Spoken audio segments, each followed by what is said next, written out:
emergency for the first time in about... This is Jim, and, Receiving this message. We are Ken Jennings and John Roderick. We speak to you from our present, which we can only assume is your distant past, the turbulent time that was the early 21st century. Fearing the great cataclysm that will surely befall our civilization, we began this monumental reference of strange and obscure human knowledge. These recordings represent our attempt to compile and preserve wonders and esoterica that would otherwise be lost. So whether you're listening from an advanced civilization or have just reinvented the technology to decrypt our transmissions, this is our legacy to you. This is our time capsule. This is the Omnibus.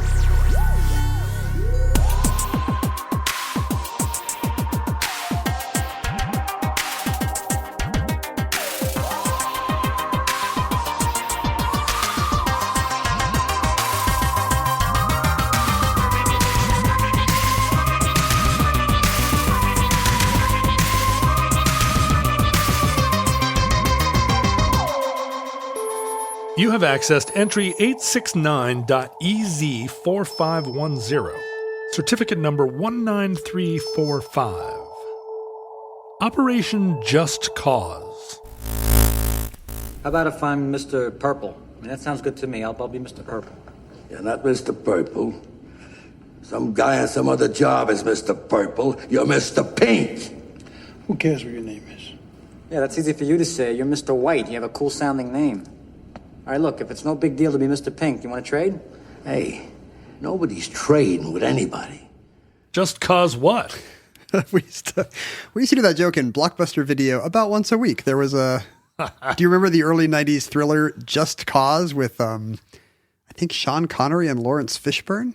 No. So I've never seen it either. But there was a plethora of these kind of bad Sean Connery thrillers in the early 90s, badly reviewed. And I would always grab that one and be like, hey, do you guys want to get this? And someone would say, why? And I'd say, just cause. People loved it. Yeah. There's no apostrophe before the cause, though. Yeah, I feel like my desire to make that joke and then your story makes me feel bad about my joke. That's kind of why I wanted to give you the background. Do you remember? You remember this time, of course. 1980s, Reagan era into the Bush era, early 90s, and with some Clinton hangover of just being excited about U.S. overseas military adventurism. People could not get enough of that on cable news. You know, I was the target audience for late 70s, early 80s military adventurism, but after the invasion of Grenada and the Falklands War, I transitioned into like a radical peacenik. And so all this stuff, I was no longer excited by it. I was enraged. I was protesting in the streets. I was one of the hippies that was out marching around. Well, not me, John. I was supporting the troops. I know you were. I mean, it's hard to imagine now because we now live in an era of constant, endless global war. Yeah, isn't that great? And it's fantastic. I know. Everyone loves it. There's no downside. Me too. As an investor in several munitions factories, I am always interested in a new front. We're always looking for military contractors to advertise on Omnibus. We're looking for Raytheon or somebody to buy some time. If you want to put your new missile system on the Omnibus, just write us at theomnibusproject@gmail.com. We will load you on the bus. And so it seems odd for people of this area, and I assume I'm speaking to a future war-ravaged Earth where they are still in the middle of endless global war. Yeah, they're just listening to us between raids. Right. Thank you, by the way. We appreciate being your voice of the Blitz or whatever. But there was a time not so long ago when the memory of Vietnam had faded a bit. And I mean, not for anybody who was there. Right.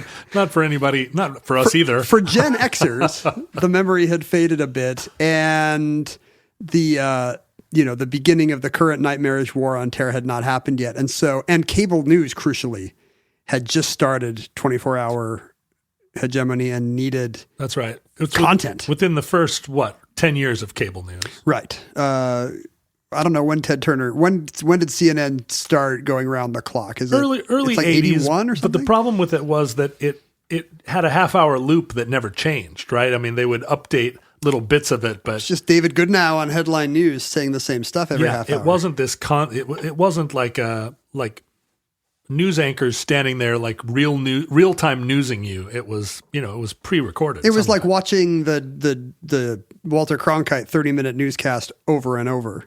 And it makes me angry that doesn't exist anymore. Like, you turn on Headline News today, they haven't changed the name. Maybe it's HLN now, but it's just reruns of Cold Case. It's like reruns of true crime shows. What, really? From the 90s? Yeah. But the CNN still calls the station HLN, but it just airs, 20 cold cases in a row.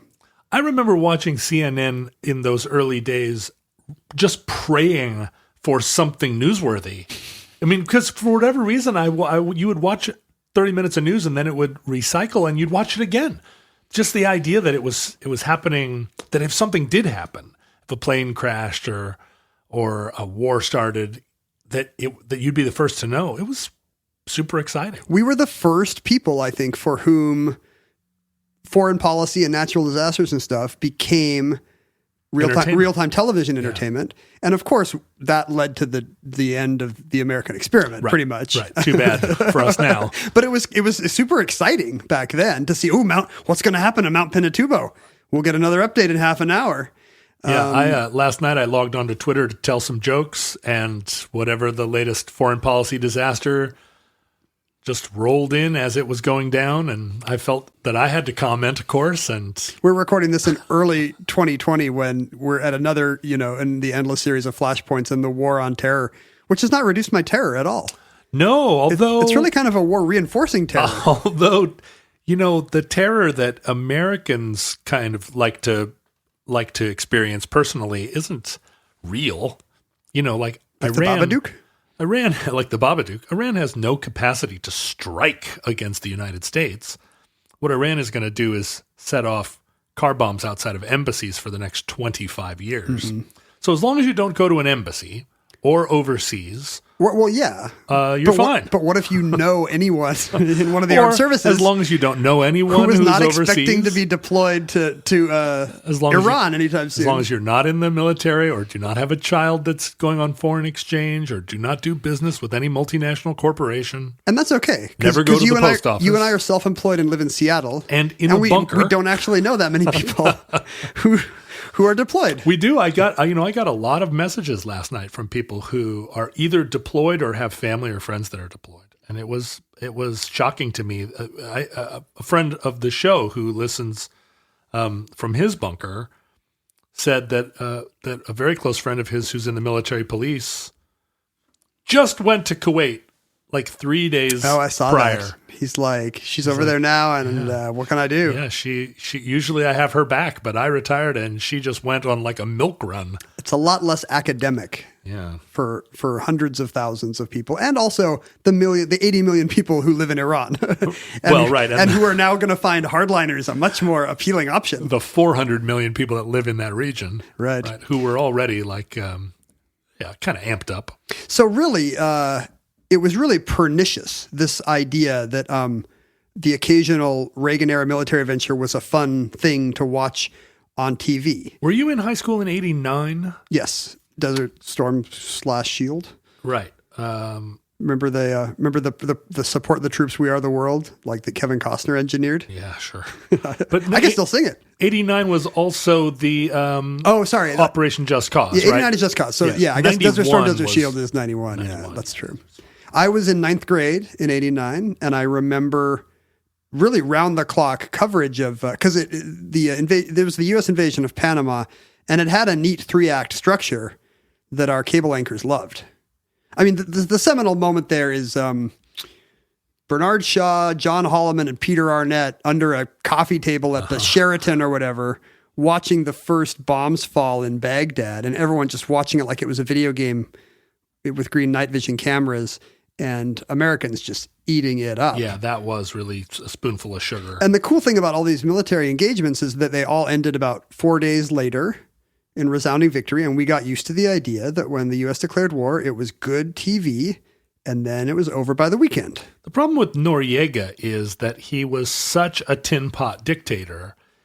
It did not feel like he was worthy of that much American attention. And also, even then, You wouldn't send in 30,000 guys for one drug lord? even then, yeah, his connection to drug money laundering and the way that had all just recently played out in the arms for hostages sort of scandal of the Reagan administration, we all were very suspicious at this point about CIA and involvement in drug trafficking. And so it very much, the stink of conspiracy was on the invasion of Panama, and particularly the codename Operation Just Cause.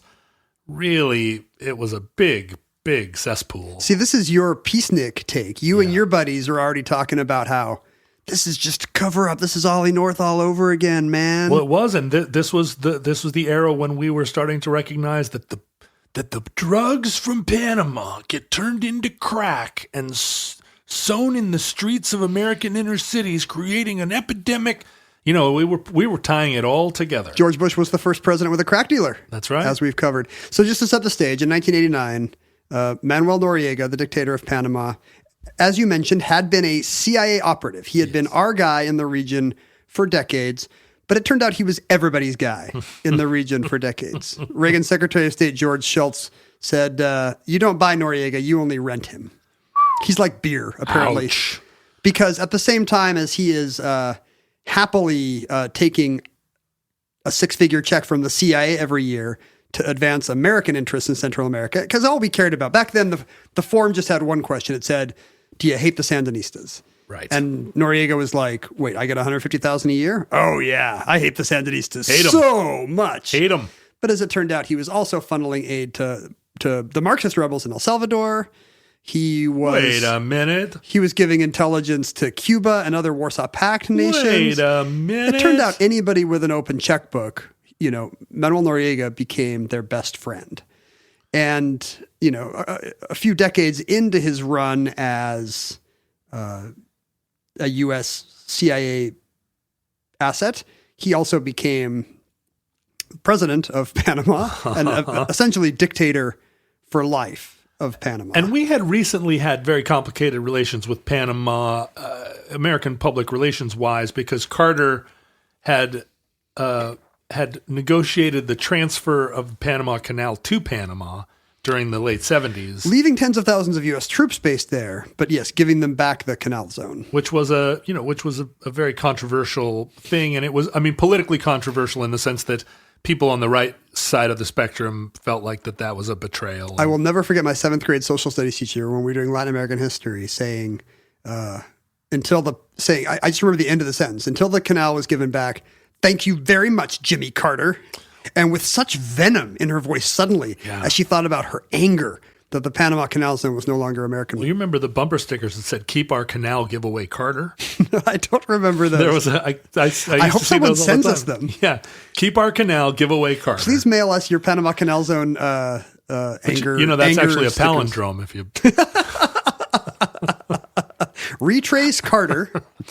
So yes, the Canal Zone had been given back, but leaving a lot of U.S. troops in the area. And as Noriega tightened his hold on power, well, he did a few things. First of all, he started to traffic drugs more flagrantly, right, leading to actual indictments in U.S. courts, and was part of the Iran-Contra scandal. Exactly, right, of the Reagan administration. This was the dawn of Seymour Hersh too, or not the dawn, but like. Seymour Hersh did Vietnam era reporting, I think. But this was one of his. Like later sort of expose, right? He did. My Lay was his like debut, but this was the dawn of him just sitting at in his New York Times, basically being the connecting pieces of yarn on a garage wall. The right? Ronan Farrow of his time, right. Just like, hey, guess what? Guess who called? It's Seymour Hersh. So Noriega, in addition to his drug trafficking, was tightening his grip on power at home. He had lost a national election because he was just a massively unpopular, flaky character. They called him Pineapple Face. Yeah, he had which is mean. acne. It was mean. He had acne. Just because this guy is murdering political prisoners doesn't mean you can make fun of his acne scars, in my opinion. Yeah, you know what? Punch up. Exactly. Punched up. Exactly. Like, Trump is fat, but it's not... That's not why we hate him. That's not why we hate him. Oh, we don't hate him. Santa's fat and we love him. Yeah, that's right. Exactly. There you go. So there's lots of reasons to hate Noriega. You don't have to call him cara de Well, piña. he's also fat. Yeah, now I really hate him. Maybe you should be eating more pineapple instead of having a face like one. And he's short, like triple threat. Oh, is he really short? Well, he's not tall. He's a squat guy. That's right. If he is actually tall, then he's got to be 4 feet across. He had been soundly beaten in an election, and then the opposition pre-counted and saw that they had won, and so he nullified the election. Good man. And sent out what he called, this is one of my favorite, dignity battalions to just start beating up opposition protesters and leaders. I mean, that's what I would have done. Dignity battalions is very good. Like, it's got the kind of Orwellian thing where the thing means its opposite, the Ministry of Truth does. But really what he's saying is that what gives you the most dignity is to beat up your political rivals in the street. Sure. They're doing the undignified thing by voting for some lefty weirdo with a college diploma instead of the generalissimo. I feel like dignity battalions are things that would appear in those like late 70s German porn movies where there was like always some sort of Nazi dominatrix and like it's some lady slapping a writing crop on her hand. Dignity battalion. I'm going to take your word for it. The dignity battalions. And when the U.S. started rattling sabers about these actual indictments in courts in Miami or wherever they were, he retaliated by sending his battalions after U.S. soldiers. Again, there's over 10,000 U.S. soldiers stationed in his country. You'd think that would worry him, but no, he just starts having them beat up on the street. What, really? Yeah, he doesn't support the troops, John. Female service members are getting groped and harassed and worse. There are about 100 of these incidents of these dignity battalion guys just roughing up some guy out buying souvenirs off the base. It always astonishes me when a regional warlord so confident defies the United States to the point that the U.S. is prepared to tip over into cruise missile time and whatever it is, because there are all kinds of dictators defying the United States all the time, but that they wouldn't be able to read the room and know wait, they're going to rain bombs down on me if I don't back up a little. And the weirdest thing about Noriega is that unlike Kim Jong-un or Ahmadinejad or whoever, he literally has multiple U.S. bases in his capital city.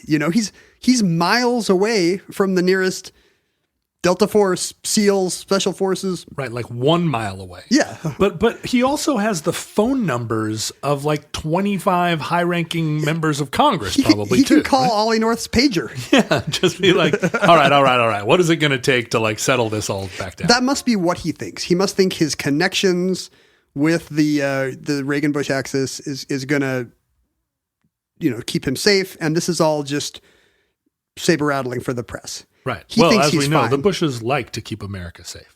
That's their number one thing they do for generations. In fact, the night of a few days before Christmas, 1989, the U.S. says, "No, we're serious. We're going to invade Panama." And Noriega says, "Nah," and he goes off and gets drunk.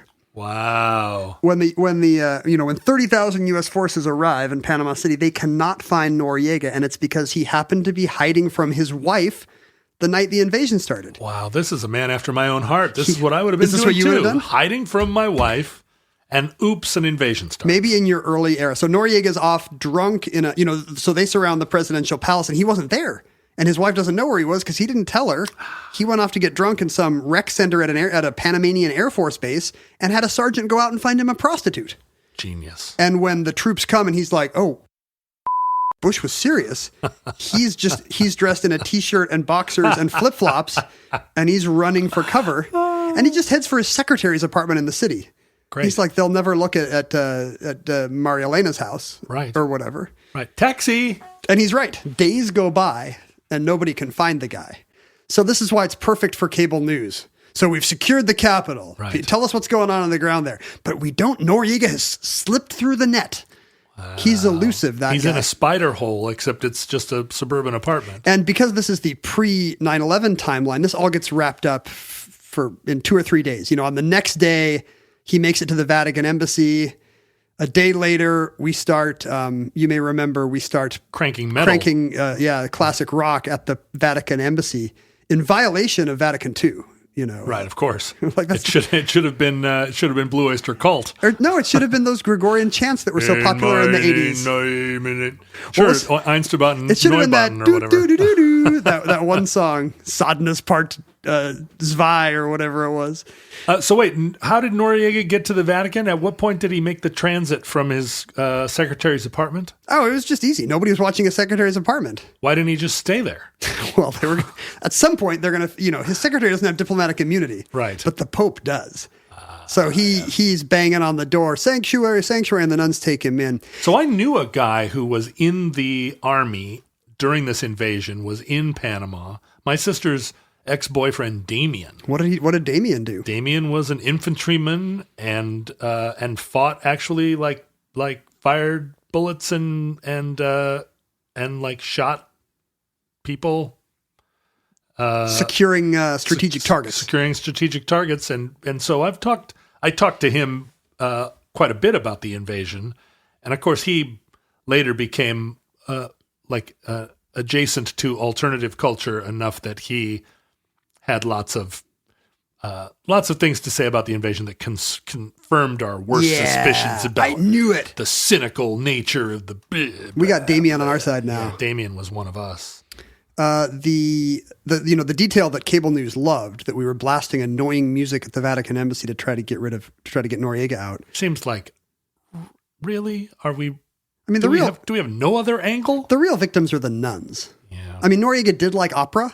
He did not want to hear Styx. Mm-hmm. But in fact, the real story is pretty interesting. The reason why the PSYOPs guys who showed up started playing music at first is because there were American news media and international news media on the balcony of a nearby motel or something with parabolic mics, and they were afraid that tactical stuff was going to be overheard. Oh. So they just started playing Steve Miller Band to mask the sound. To mask the sound. If they had played Kenny Loggins like front to back, like greatest hits of Kenny Loggins, I think the war would have been over within an hour. Well, they started taking requests, and so every soldier would be like, "Oh, it'd be funny, like Strange Days by the Doors, or Panama by Van Halen." Yeah. So at first it was and every wanted to play Lee Greenwood, "God Bless the USA." Mm-hmm. I have a playlist here. Ballad of the Green Berets. Here, let's pretend you're in the Vatican embassy and you hear these songs. Which of these songs? I'll name a song and you say whether you stay or you go. Okay, go.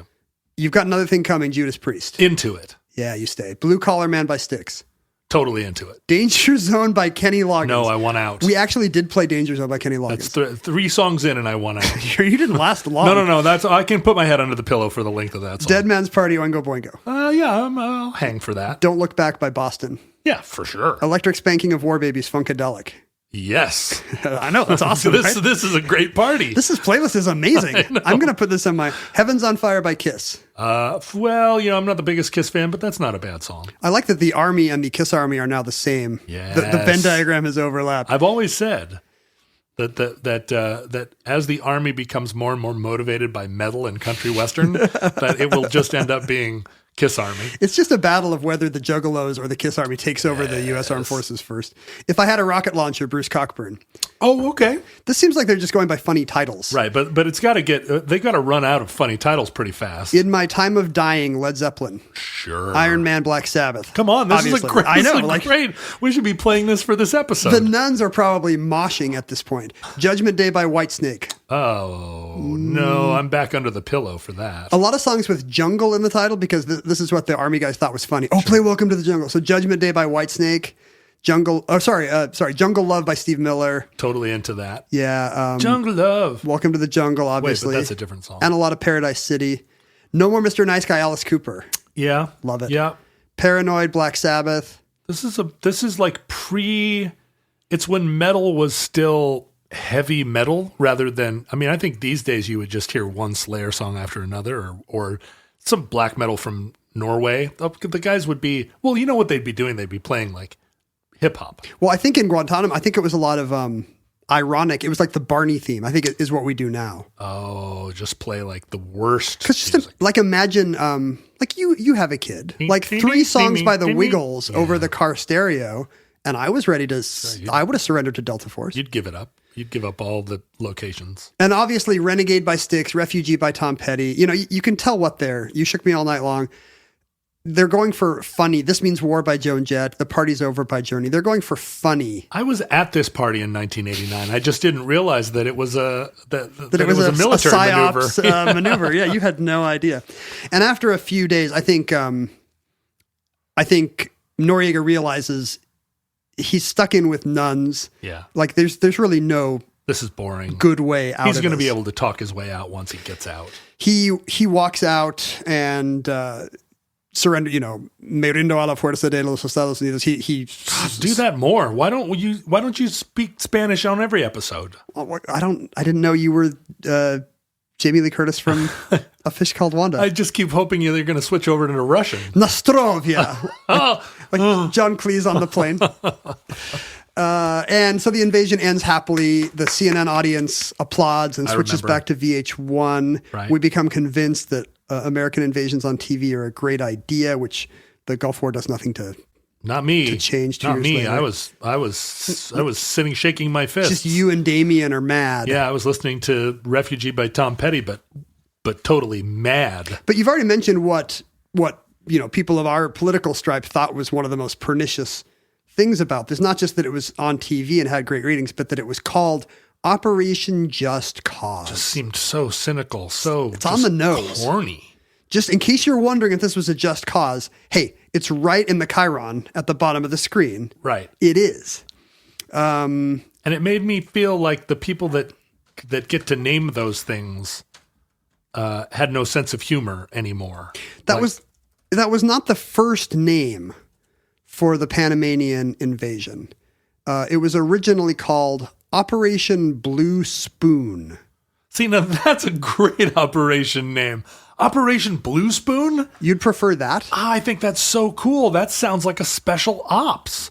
Operation Just Cause just seems like some dignity battalion. Blue Spoon, it's for no one, right? It's not for the public. Like you'd have to be one of the 20 insiders on the E-ring of the Pentagon who know what Operation Blue Spoon is. I feel like I would write a song called Operation Blue Spoon.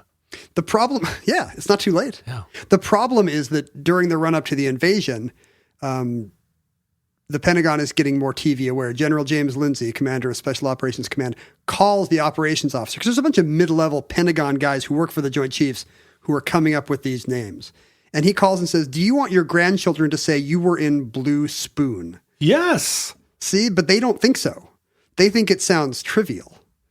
Well, that's the thing about it. A secret name. Yeah, you call it like Operation Candlestick, and it ends up being like the carpet bombing of like 10 villages. Well, here's the thing. Like those names go back to the Germans in World War I. They were the first ones to pick, to say, we're not going to call this the offensive to take Operation 4 to take whatever burg, or Operation 4 or the date. We're going to give it a one-word name, and we're going to say this is Operation Kreuzberg or Barbarossa or Operation Valkyrie. The plot to kill Hitler was a great operation name, although and a great operation. I mean, it didn't succeed, right? Obviously, in our timeline.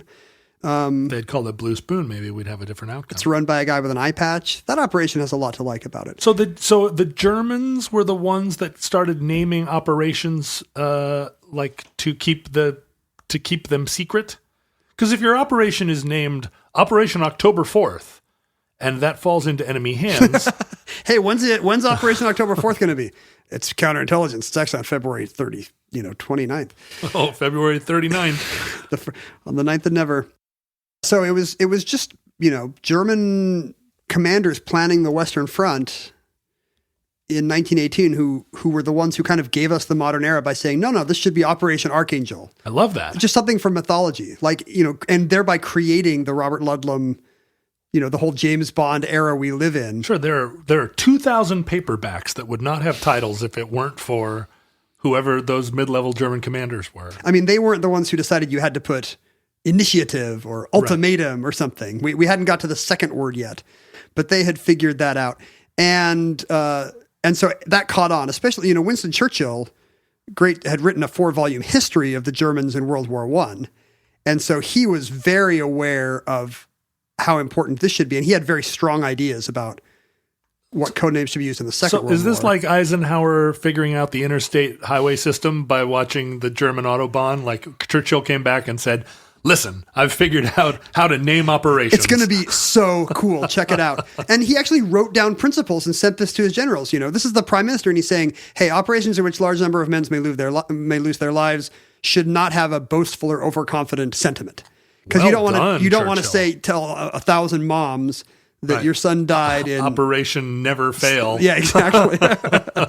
Operation Your Son Lives. They shouldn't be frivolous, because then you'd have to tell some widow or mother, Churchill noted, that her son was killed in Operation Bunny Hug or Ballyhoo.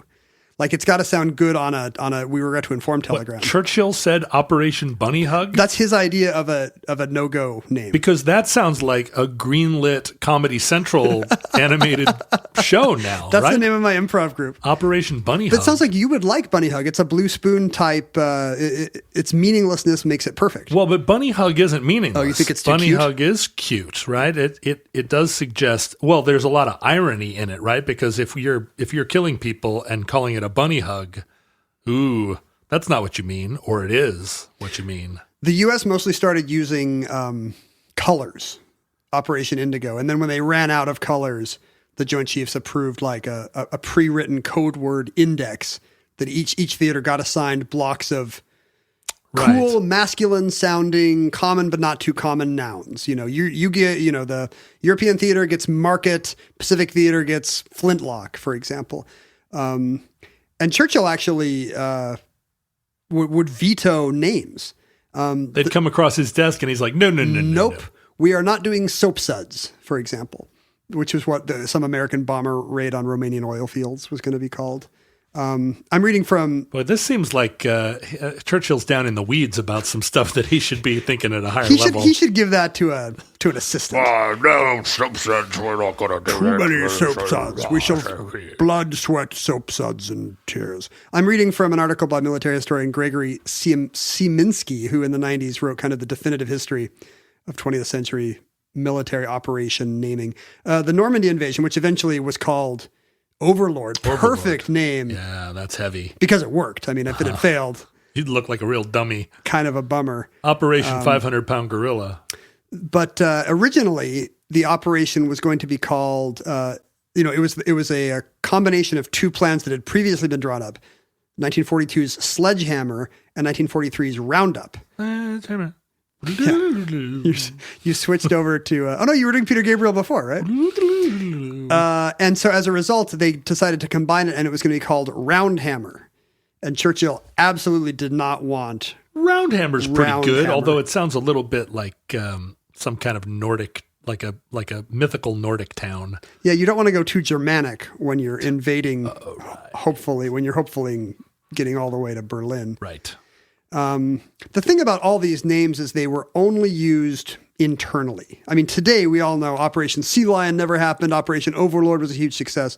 But at the time, these never made the papers, even after the fact. Well, wasn't this part of your entry in the omnibus about the crossword puzzle revelations of all of these names? Exactly. That's why it freaked them out that suddenly Utah and Omaha and Overlord are appearing in the Daily Telegraph crossword or whatever it was, because nobody was supposed to know these. Although the name doesn't give anything away, but it did suggest that somebody's interpreting for someone else who might have part of the answer. Yeah. But in the years following World War II, this naming gets a little more public, because obviously if you're already selecting cool names, it's a bummer that nobody gets to hear them, right? Right. Operation Arclight. The guy heading the A-bomb tests on Bikini Atoll, for example, was very, very carefully chose Operation Crossroads for the name. It's the crossroads of the Pacific, but also it's the crossroads of a new era in warfare, et cetera, et cetera. He was very proud that he had thought of this, and he wanted to, and he used it in Senate testimony. And so news articles began to include accounts of these words. Right. It didn't carry over in Korea. MacArthur just used the code word list, so that's why you got like Operation Chromite or whatever, just a meaningless name. But when Ridgway replaced him, he decided this could be a propaganda tool, and he just chose very violent, aggressive nicknames: Operation Killer, Operation Thunderbolt, Operation Dauntless. Right, like one of the bombing campaigns of North Vietnam was called Operation Rolling Thunder. Well, this was the problem. In the Vietnam era, they decided to go the other way. Johnson started complaining that the names were too violent. Because now you got all these guys on the ground trying to one-up each other with their gung-ho names. Right. Operation Ripper, Operation Masher. Right. Operation Flaming Children. And right. Well, that's the problem. LBJ's dealing with shrinking approval ratings at home. People don't like the idea of the war as visceral and violent. That's what's leading on the news. So he gets mad, and Westmoreland has to scale back the names to be a little more neutral, just proper names. Right. Operation Niagara still suggests a cascade of bombs on the North Vietnamese, but it doesn't make us sound like bloodthirsty butchers. Right. It seems fun, like a honeymoon spot. After Vietnam, the U.S. practice becomes to semi-automate these names. A system called NICA is invented in 1975. That's the nickname for the code word nickname and exercise term system, the CWNAETS, which it doesn't spit out a nickname for your operation, but it's a database. Now, the hurricane naming conventions, are those chosen by an algorithm, or does every year a committee sit down and say, this one's going to be called Lawrence? Every year a committee makes a full alphabet, and they know they're not going to get to W, but they do it anyway. Wow. I think the big change there was that it used to be all women's names. As it should be, as God intended. Well, I feel like it's important representation. How many storm gods in mythology are women? None. Yeah, that's right. But all storm gods in America used to be, and now we've got Hugo and these things that are like, what? I think the idea is it was should be called Daphne.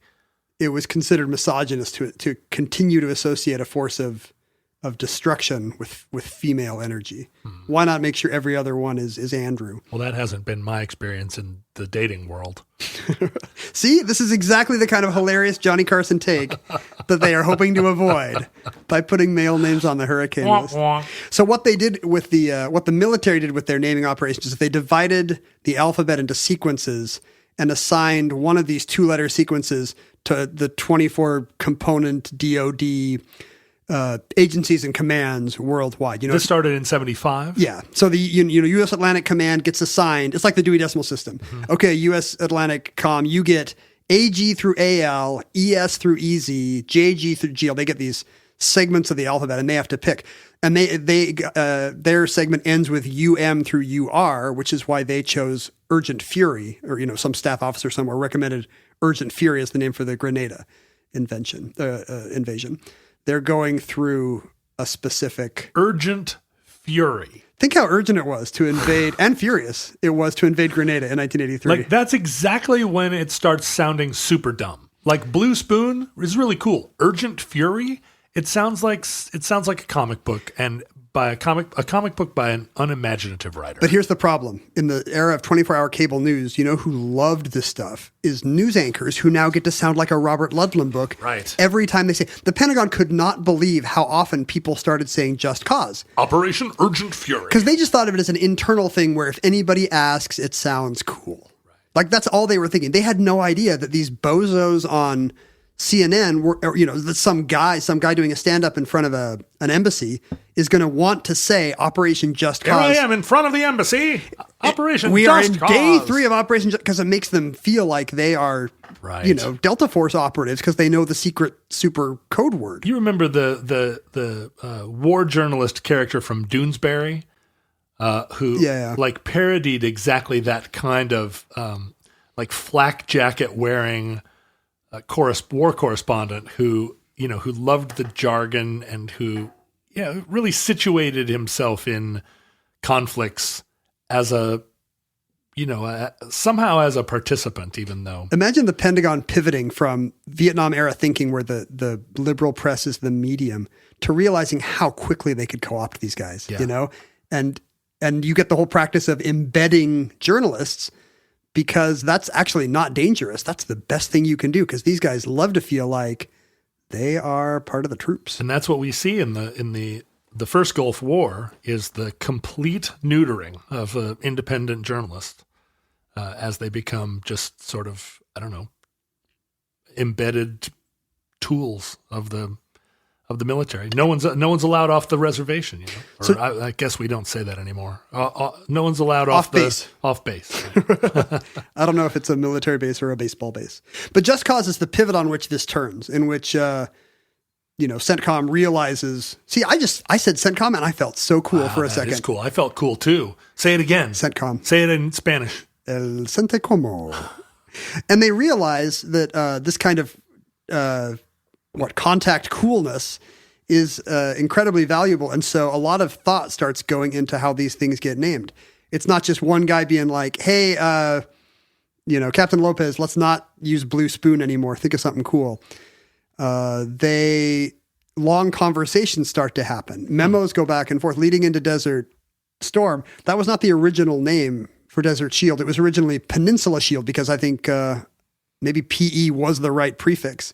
And Schwarzkopf didn't like that. It became Crescent Shield because they thought if you give it a Islamic symbol, our Saudi Arabian allies will see us as a force for good in the region, and not a force of Western meddling crusaders. But that didn't read very well either, not compared to Desert Storm. Right. Once they realized how cool Desert Shield and then Desert Storm, and it had a sequel.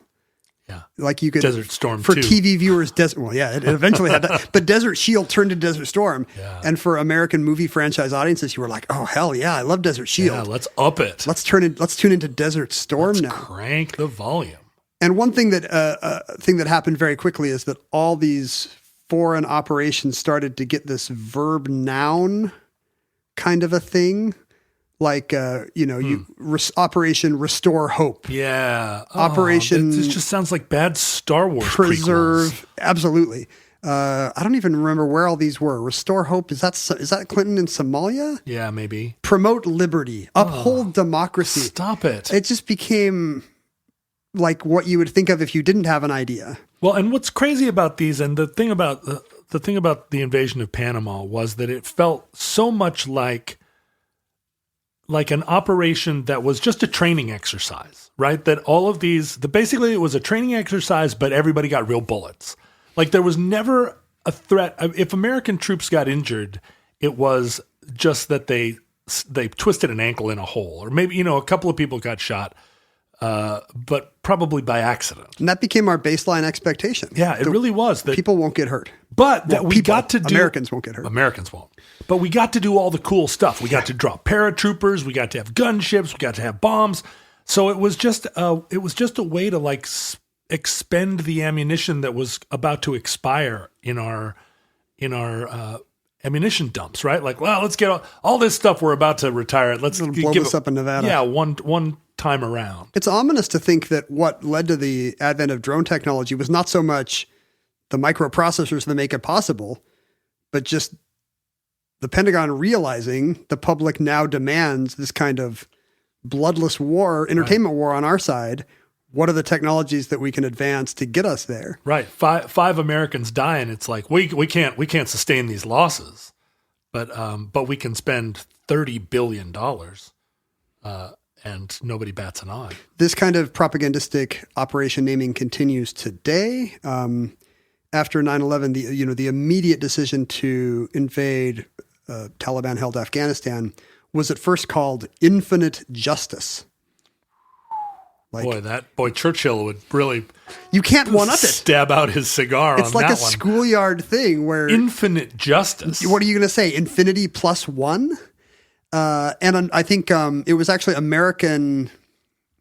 It was, the Council of American Islamic Relations or whatever. It was local Muslim clerics who were like, they're doing the fingers to the throat thing. Like, you don't... Ixnay on the Ustis J. Exactly. Like, this sounds like crusade rhetoric. And that's when it became enduring freedom. Enduring freedom. which really is the perfect name for an operation that is now going into year 19, going into year 20. Truly is enduring. It has really endured. Good job. Yeah, all of that naming convention, and particularly like Homeland Security, all that stuff just suggested the sort of anti-intellectualism of that administration and that whole era.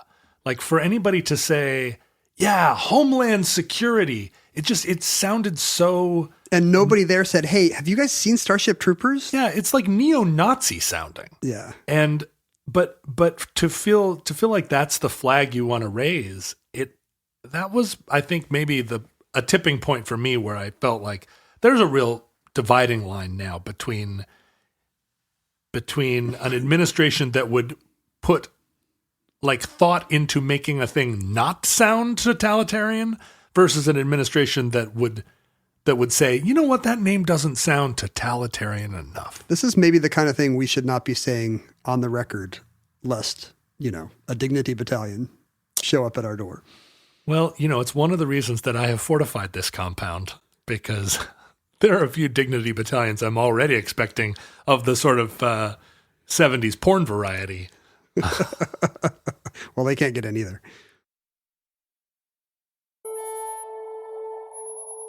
And that concludes Operation Just Cause. Just Cause. Entry 869.EZ4510, certificate number 19345 in the omnibus. Futurelings, in the unlikely event that social media exists in your era and that you've been a listener to Omnibus long enough that you can stand this sustained liberalism that we've exhibited in this episode. Just makes me sick even to have to do it. We're a couple of snowflake cucks over here with our anti-Bushisms. It doesn't mean that Ken and I are brainwashed progressives. Far from it. We're free-thinking individualists. We were just not persuaded by the invasion of Panama. Yeah. If you want to know more about us and our personalities, you can go to @KenJennings and @JohnRoderick. We keep it all going at Omnibus Project. I'm on Instagram, so you can see me. In fact, I'm going to take a picture of you, Ken, and I'm going to put it on my Instagram, so if people want to go and look, they can scroll back far enough that they see that you're a real person. They'll finally know. There's plenty of photographic evidence of me. I guess that's right. Well, especially after your recent TV conquering hero status. Now your picture's on the cover of newspapers worldwide. I really do think the odds just went up that there are now 50-foot statues of me all over the future. Some of them probably rubble. Hopefully others not. Already in warehouses owned by tech millionaires. Here stands Ozymandias, King of Kings. You can email us if you have corrections or addenda. You can email us if you have MASH notes for us. If you have naming conventions for our episodes. If you want to play a game of MASH with us. Mansion, apartment, shark, or the Hubble. match game. What is S? Mansion, apartment. Well, you can write to us and tell us what the S stands for in the MASH game. Oh, Wait, match game or MASH game? You've never played this? MASH? No, what is it? How do you play it? It's just an 80s Trapper Keeper thing. You draw a spiral. Yeah. And depending on where you stop the spiral, it tells you who you're going to marry and where you're going to live. And it's the most powerful form of divination ever invented by mankind. Sorry, I never even heard of it. I don't think ancient peoples used it to find fertile grazing lands and water. No, I'm at a complete loss. Normally I This might have to be its own omnibus entry. All right. Email us at theomnibusproject@gmail. You can go to our Facebook and Reddit fan groups under the Futurelings umbrella. You can mail us things at P.O. Box 55744, Shoreline, Washington 98155. And if the mood strikes, support the show with a financial contribution at patreon.com/omnibusproject. There are lots of bonus materials available only to Patreon supporters. Ken is now opening mail. We got a bunch of holiday cards that I didn't open in time that I'm now opening belatedly. Oh, that's nice. This Tess says that her cats Pippi and Buster often listen to us, but not her boyfriend. Come on, Bill. Well, I think, Pat, you have a New Year's resolution, which is to get Bill to listen to the show and donate to us at patreon.com/omnibusproject. Jennifer appears to be some kind of yoga instructor. Well, pass that card over here. You keep the card. Yeah, I don't need to learn anything about yoga, but I do need to learn about yoga instruction. She sent us a bunch of Tillamook Creamery temporary tattoos, buttons. The Canyon Crest Athletic Club. Let's see where that is. It doesn't sound like it's around here. John just cares about his proximity to his Crest nearest yoga pants wearer. But I'm interested in what she sent. Look, she sent us a Nestle Quick rabbit. Does the Nestle Quick rabbit have a name? I have no idea. I don't know. Is he the one that kids can see or can't see? That's Snuffleupagus. Canyon Crest Athletic Club is... Oh, it's in the Inland Empire. I would have assumed it was somewhere down in Arizona, but it's really... The next time you're in the valley... Let's see here. She also sent us Oh, wait, it is. It's in Riverside, California. It's not our Inland Empire. Oh, no. It's their Inland Empire. I assumed you meant the San Fernando Valley when you said... No, Inland Empire is what we call that sort of Idaho, Spokane-dominated... like Eastern Oregon. I've never had to refer Montana. to it. We call that the Inland Empire? Inland Empire. Yeah, I've been saying, I've never been, I don't know what to call that part. Well, now you know. We also got, she has sent us some Buckminster Fuller stickers. We each got one. What's mine of? It's Bucky saying, don't fight forces, use them. Oh, and he's holding up his hand like he's using some telekinesis. Yeah, he's a very old man and he appears to have powers in this, in this picture. Not just powers to create, like, uninhabitable geodesic domes. No, he's doing Jedi mind tricks on us right now. Listeners, futurelings, from our vantage point in your distant past, we have no idea how long our civilization survived. Given the escalation in military operation naming, the trend line is not great. We hope and pray that the catastrophe we fear may be averted. But if the worst comes soon, this recording, like all our recordings, may be our final word. But if Providence allows, we hope to return soon with another entry for you in the Omnibus.